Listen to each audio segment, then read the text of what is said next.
Évidemment, je l'attendais, celle-là. Hein. Je l'attendais, elle était vraiment au rendez-vous. Donc si tu ne fais pas 50-50 avec ton compagnon masculin, alors tu dois prendre en charge l'entretien du foyer et de la bouffe à 100%. En gros, si lui paye plus dans la relation, s'il assume une charge financière supplémentaire, tu dois te transformer en femme de ménage. Bien sûr, pas du tout. Donc je vais vous expliquer, on va vraiment rentrer dans le vif du sujet, pourquoi pour moi le fait juste d'être une femme, juste le fait que vous êtes la femme dans la relation et pas l'homme justifie le fait qu'il assume une charge financière plus importante. Pas ce que vous faites en tant que femme, mais le fait que vous êtes une femme, vous-même, que vous l'incarnez, que vous êtes née comme telle. Il y a 5 axes principaux qui vont justifier mon propos. Déjà, le simple fait que vous soyez née comme femme du sexe féminin vous incombe à la charge corporelle. Qu'est-ce que ça veut dire? Que c'est vous qui prenez le risque de grossesse à chaque rapport sexuel hétérosexuel, d'accord? C'est vous qui prenez en charge la contraception et si vous tombez enceinte par erreur, vous devez faire l'IVG. C'est vous qui le faites, c'est votre charge, d'accord? Donc c'est déjà un risque énorme. Ensuite, il y a la maternité, la grossesse, l'accouchement, le postpartum, l'allaitement, voilà. On est d'accord, hein, l'homme ne prend pas la grossesse à partir du 4e mois. Je crois qu'on est dans l'illusion. Ensuite, il y a une pression esthétique permanente par la société. Le corps féminin est constamment contrôlé, sexualisé et jugé par nature, juste parce qu'on est une femme. Les hommes nous demandent qu'on soit à la fois féminine, qu'on prenne soin de nous, mais qu'on vienne contribuer à 50% des factures. Je rigole. Ensuite, le deuxième axe, c'est la charge mentale et émotionnelle.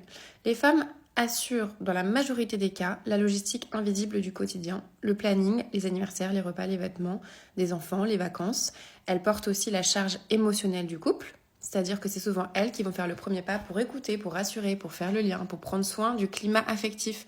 C'est un travail magnifique que font la plupart des femmes et qui doit être reconnu, qui doit être finalement payé par l'homme. Car c'est un travail comme les autres. Et comme tout travail, il doit être rémunéré. Comme il bénéficie au partenaire, celui-ci doit payer plus. Voilà.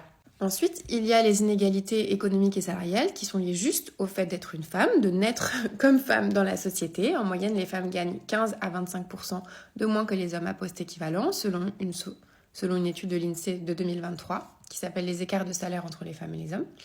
Elles sont plus souvent en temps partiel subi, elles se fragilisent sur le marché du travail suite à la grossesse, elles prennent davantage de congés parentaux et elles assument bien sûr plus de travail domestique non rémunéré.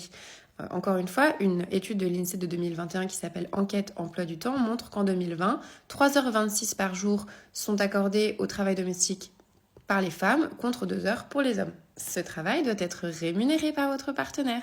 Vous comprenez ça? On rajoute à ça le poids social et symbolique de la féminité. Une femme célibataire est souvent perçue comme incomplète. Une femme qui parle d'argent peut être jugée comme matérialiste alors qu'un homme sera jugé comme ambitieux.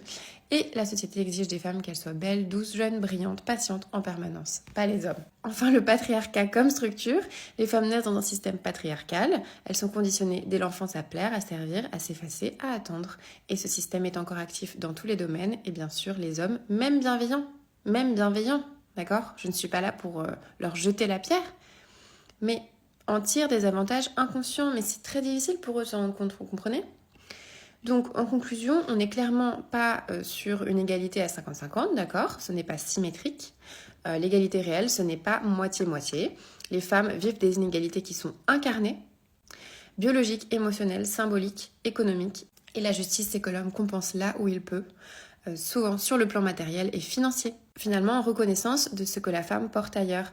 Et si votre homme n'est pas capable de voir ça, expliquez-lui. Simplement une forme de réparation, de respect et de lucidité. Voilà tout.